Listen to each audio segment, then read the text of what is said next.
Halo, assalamualaikum warahmatullahi wabarakatuh. Berjumpa lagi dengan saya Andri Prasetyawan. Apa kabar adik-adik, teman-teman semua? Semoga baik-baik saja ya, sehat-sehat selalu dalam lindungan Allah Subhanahu wa Ta'ala, Tuhan yang Maha Kuasa.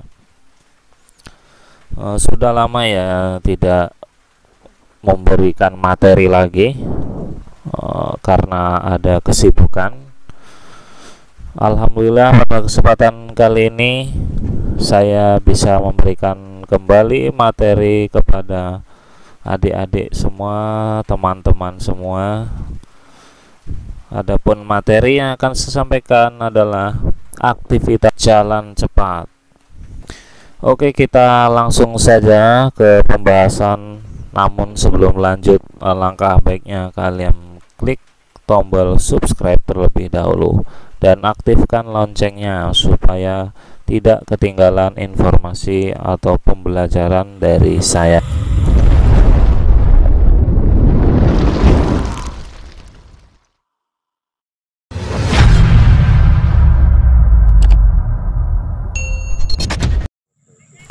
Kita masuk ke yang bagian A, yaitu pengertian dan asal-usul atletik. Pengertian asal-usul atletik.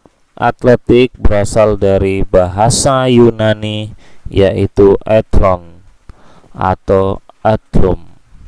Artinya pertandingan, perlombaan, pergulatan, atau perjuangan. Istilah atletik dalam bahasa Inggris dan atletik dalam bahasa Jerman mempunyai pengertian yang luas, meliputi berbagai cabang olahraga yang bersifat perlombaan atau pertandingan, termasuk renang, bola basket, tenis, sepak bola, senam, dan lain-lain. Organisasi olahraga atletik internasional baru terbentuk pada tanggal 17 Juli 1912 pada Olimpiade kelima di Stockholm, Swedia, dengan nama International Amateur Athletic Federation yang disingkat IAAF. Sejak saat itu, atletik mengalami perkembangan yang sangat pesat.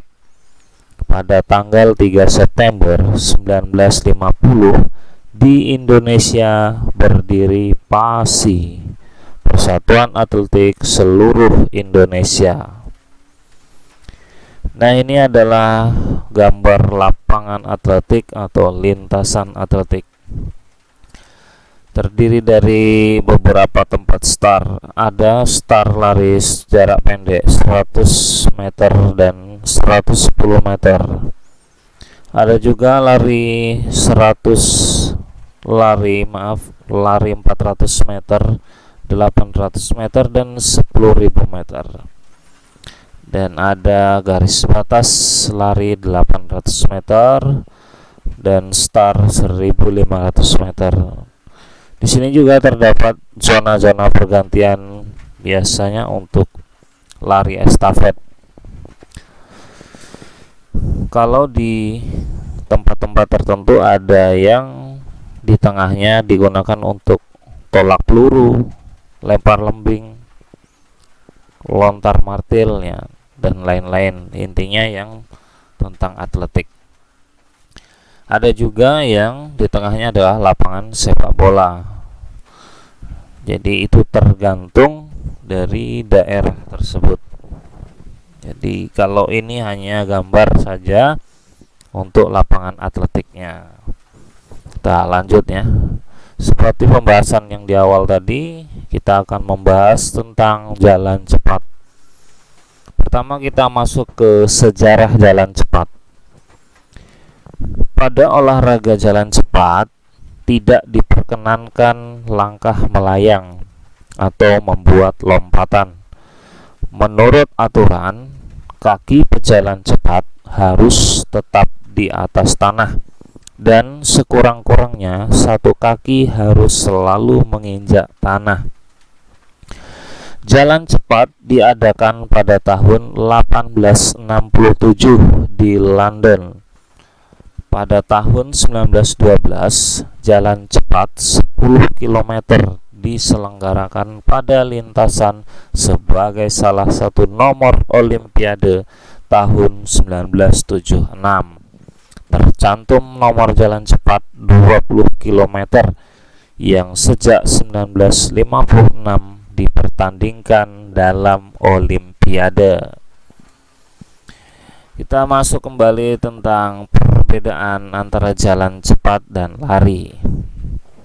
Nah, ini biasanya banyak adik-adik atau abang-abang, kakak-kakak yang belum tahu apa itu perbedaan dari jalan dan lari. Kita lihat yuk pembahasannya. Gerakan jalan cepat selalu ada kaki yang berhubungan atau kontak dengan tanah.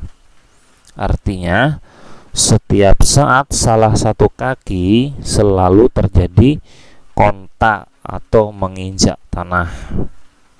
Kita lihat yang lari. Gerakan lari ada saat melayang pada waktu melangkah. Artinya, pada saat tertentu kedua kaki lepas atau tidak menyentuh atau menginjak tanah. Jadi dari pengertian tersebut sudah jelas berbeda ya antara jalan dan lari. Meskipun di sini disebut jalan cepat, namun tetaplah tidak menghilangkan daripada salah satu kaki yang tetap berada atau menginjak tanah meskipun dia cepat sekali ya. Berbeda dengan lari.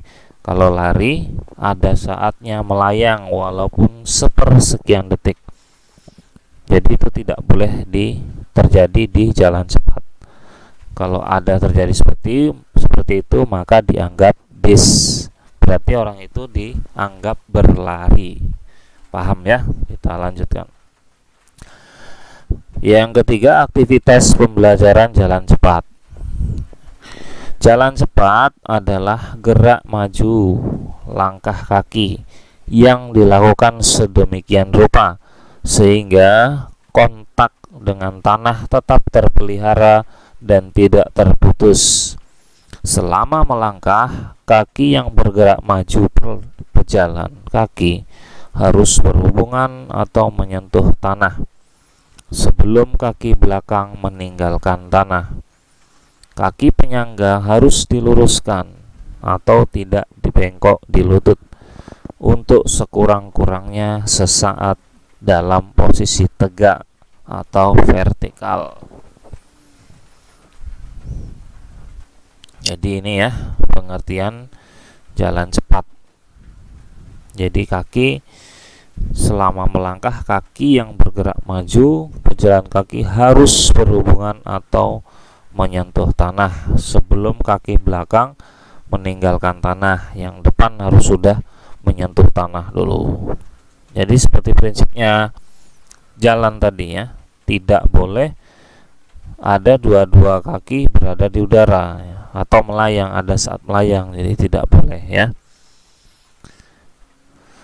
Pelaksanaan perlombaan jalan cepat itu diawali dengan adanya pemberangkatan atau start dan diakhiri dengan melewati garis finish. Maka untuk gerakan jalan cepat ini dapat dibagi ke dalam 3 bagian, yaitu gerakan start, jalan cepat, dan melewati garis finish. Ini tahapannya ya. Jadi ada start, begitu setelah start jalan cepat, kemudian melewati garis finish. Sama dengan teknik atau bagian di lari ya. Cuman ini bedanya jalan bukan berlari. Kita lihat pembahasan tentang gerak spesifik start pada jalan cepatnya. Start perlombaan jalan cepat dilakukan dengan start berdiri.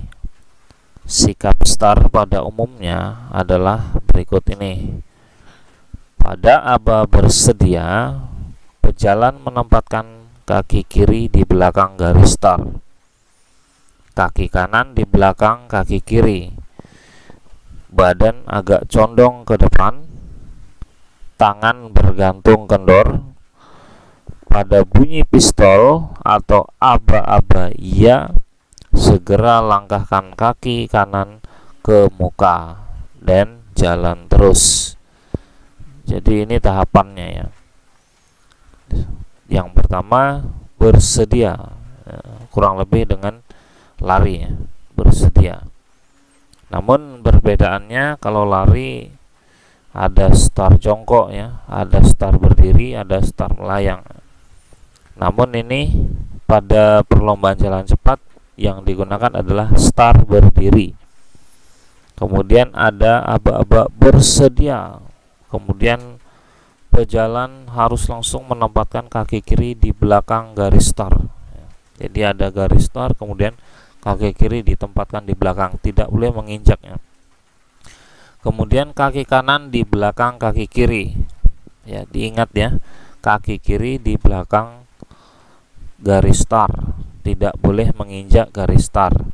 Kaki kanan di belakang kaki kirinya.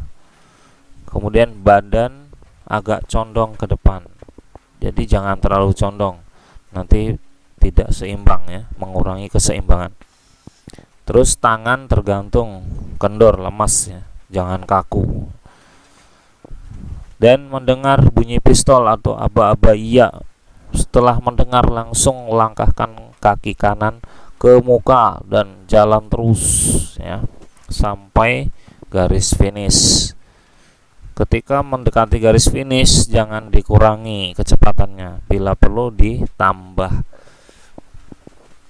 Oke, paham ya? Kita lanjut yang B. Gerak spesifik, gerakan kaki, ayunan lengan, sikap badan, dan pandangan mata jalan cepat. Dimulai dengan gerakan mengangkat paha ya. Dimulai dengan gerakan mengangkat paha, kaki ayun ke depan, lutut ditekuk, tungkai bergantung ke muka, berarti di depan ya, karena ayunan paha ke depan ya. Ke depan apa? Ke depan tungkai bawah ikut terayun ke depan. Lutut menjadi lurus, kemudian menapak ke tumit terlebih dahulu, menyentuh tanah, menapak ya. Lalu bersamaan dengan ayunan kaki tersebut, kaki tumpu menolak dengan mengangkat tumit. Selanjutnya ujung kaki tumpu lepas dari tanah, berganti menjadi kaki ayun. Siku dilipat lebih kurang 90 derajat. Ayunan lengan arahnya lebih masuk. Gerakan lengan seirama dengan langkah kaki. Ini ya untuk gerakan kaki, ayunan lengan, sikap badan. Ya, kita lihat gambar di sini ya. Bisa diperhatikan, ini adalah aktivitas pembelajaran jalan cepat fase gerakan tumpuan dua kaki. Jadi dua kaki menumpu ya, bertumpu dengan dua kaki, atau topang ya, topang ganda ini biasanya. Kita lihat berikutnya. Ini pembelajaran jalan cepat fase gerakan tarikan kaki. Jadi kalau ini tadi bertumpu dua-duanya, yang kaki belakang tidak ditarik. Kalau yang ini kaki belakang ditarik ya ke depan. Nah, jadi tarikan kaki ini, fase gerakan tarikan kaki. Kalau ini fase gerakan rileks. Jadi kalau rileks, sepertinya yang lebih menonjol ke depan adalah lutut depan, kaki depan ya. Sedangkan ini kaki belakang mendorong, membentuk menonjol ya lututnya. Dan yang ini tumpuan dua kaki, dia seperti segitiga ya bentuknya. Ini perbedaannya ya. Nah, kalau ini aktivitas dengan fase gerakan dorongan. Sepertinya ini yang bisa lebih cepat ya, karena yang kaki di belakang itu mendorong ya. Depan juga mendorong, gerakan dorongan ya. Ini silahkan adik-adik terapkan di rumah, kemudian nanti dibuatkan sebuah video. Bebas kalian mau menggunakan yang mana di antara 4 ini ya. Ada tumpuan 2 kaki, gerakan tarikan kaki ya, kemudian fase gerakan relaksasi dan fase gerakan dorongan. Silahkan dipraktekkan di rumah, dibuktikan dengan kiriman video. Nanti disuruh bapaknya, mamanya boleh untuk memvideokan, kemudian bisa dikirim ke WA saya, kemudian bisa dikirim ke Google Classroom ya, kelas 7. Bisa juga dikirim ke email saya ya. Email saya andriprasetyawan@gmail.com. Nanti saya cantumkan di deskripsi. Nah, ini adalah contoh perlombaan jalan cepat ya. Nih ya. Oke, terima kasih sudah belajar bareng bersama saya. Semoga materi ini bisa dimengerti oleh adik-adik dan mahasiswa sekalian, siapapun saja, dimanapun berada, yang masih mau belajar. Kemudian kalau sudah menonton, jangan lupa untuk dukung channel ini supaya semakin berkembang, semakin maju dengan cara subscribe. Sampai ketemu di materi berikutnya. Assalamualaikum.